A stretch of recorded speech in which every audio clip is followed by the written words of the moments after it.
Hello, this is Clyde Smith, K4DOH, coming to you live from the Huntsville Hamfest.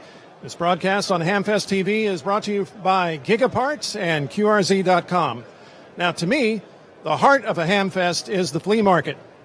And we're about to dive into one of the biggest flea markets of any Hamfest in the country right here. Hundreds and hundreds of tables of everything from strange-looking homemade radios to classic boat anchor radios from the past to things that aren't even radios that you may want to buy and sell.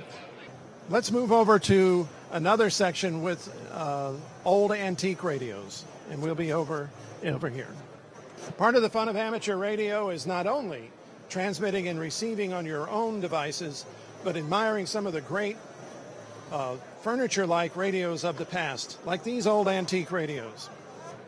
Many of them range from the 20s to the 50s and 60s, and all kinds of different styles are represented. You can see Bakelite radios, old wooden radios from the 20s and 30s, shortwave radios from, say, starting around the 40s, and some other equipment like clock radios. By now, these clock radios are actually antiques. Hello, sir. Would you like to talk about what you brought here? This is quite a collection. I've just got a lot of old radio stuff. Been collecting for years, and I'm here to sell and have fun. Is this your first trip to the Hamfest? No, sir. I've been here. This is probably the 5th year. I'm out of Florida. What's your favorite thing here? What's the one that you're really not quite ready to let go except for the right price? That one on the end, the old tombstone on the end. This one, the wooden one?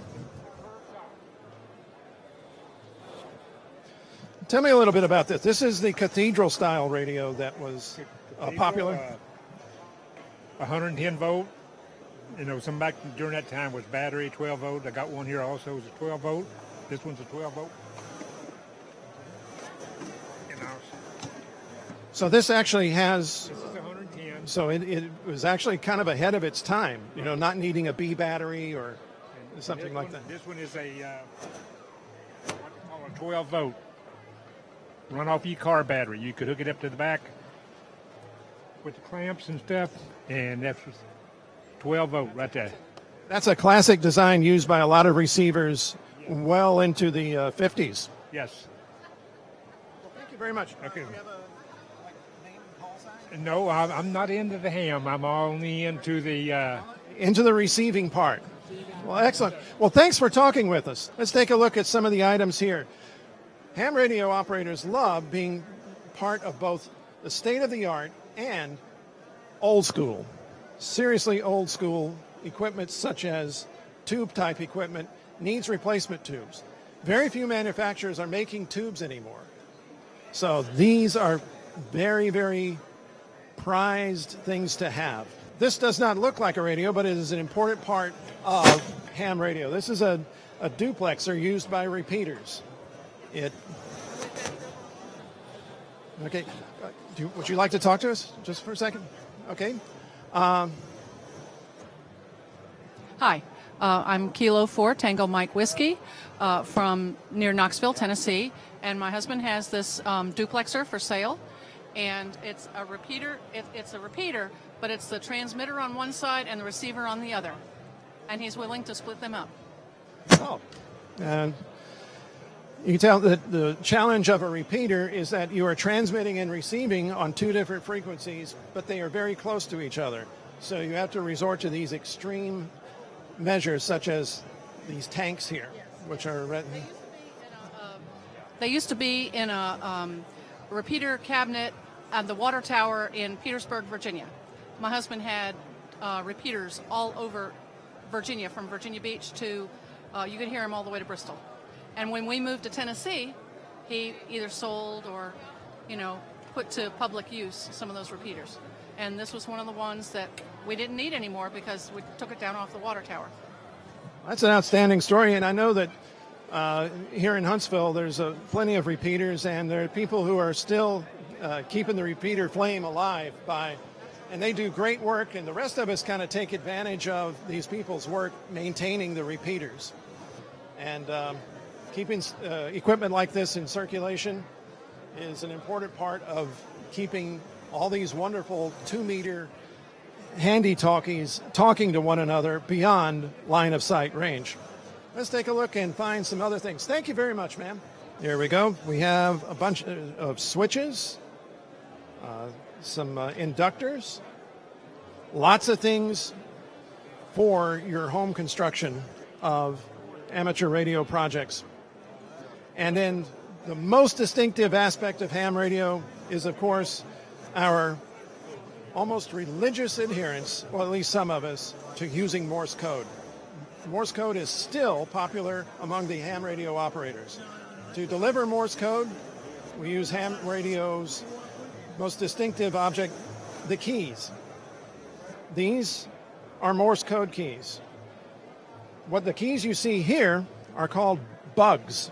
Some of them are made by the Vibroplex company, and they. Anything you'd like to know about this stuff? Yes, sir.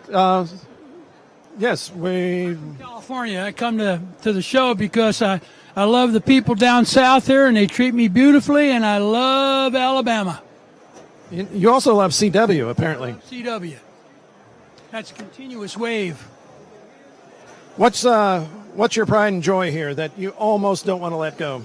Well, there's a lot of these very, very rare keys. They're all from around World War II. This is Army, 1945. This was made for the Army, and I've got some old stuff. And I mostly collect keys for collectors because people have collections that they enjoy, picking up specific types of keys that are very unusual. I was talking to a guy on my ham set in South Africa, and he was the communications director of a school, and he said they were no longer making these keys or using them any longer. So I said to him, send those to me because there are a lot of people that are backpackers, and they like to go out and operate equipment out in the field. And this is a very, very small key. It was made back in 1955 by a French company called Jarnier, and it's silver contacts, all stainless steel hardware with rubber skid pads on it. And he had 500, and I bought them all, brought them into the United States, and I've been going to shows and showing them, and people have been grabbing them and loving them. I've never seen that particular key. Well, this could be used as a leg key, for use in the field, or you could attach this to a parachute cord, operate it with a backpack type radio, a military type radio. But you could run a tank over this key and it would still function. Let's see, you have a lot of straight keys here. Do you have have you noticed a lot of interest in using straight keys among CW operators? That's what people started with. Now more and more people are going with what we call bugs, which are semi-automatic keys, and then there's also small little paddles because a lot of the communication equipment have tone controls in the radios built in, so they can use this type of device and key CW. One side's dots, the other side's dashes, and it's interesting.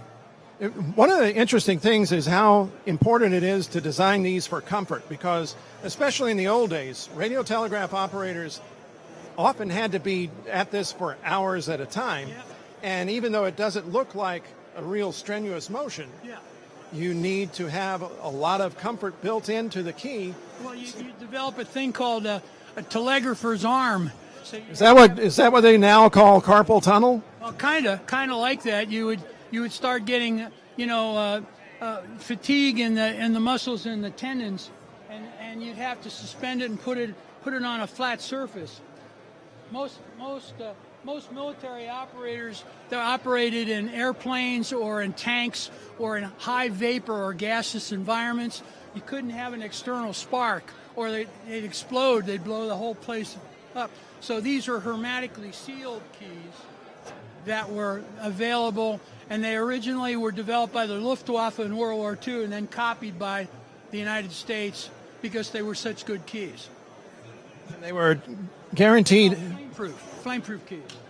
This was used in a tank during Korea. Very unusual key called a J6. So there's a lot of different varieties of keys. Well, thank you very much, sir. You are K6SMF. And I'm a DXer. I like to work people out of the country. outstanding. Well, this is an aspect of ham radio that has been kept alive even in the midst of high technology. So we're going to take a break here, and we'll be back to Hamfest TV, sponsored by Gigaparts and QRZ.com.